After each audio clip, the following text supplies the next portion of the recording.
Para ti balitang espesyal may sa abra iti araramaton dagiti lalaki ngem saan nga ti suso iti pangyusaranda no diket di Adam's apple.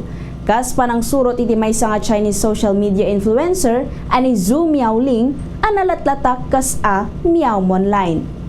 Segun ken kuana kadagiti gagayem na nga lalaki ket nasken nga gisuot iti Adam's apple bra ta para ken kuana ket posible nga agbali na simbolo met laeng iti woman empowerment. Iti panawagan na ket kasaruno ti pannakairwari ti resulta ti national census iti China nga mangipakpakita iti dakkel nga gender imbalance ken patyen napay akas ti suso dagiti babae ti Adam's apple ket delicate ken sensitive area para kadagiti lalaki anasken nga masalwadan.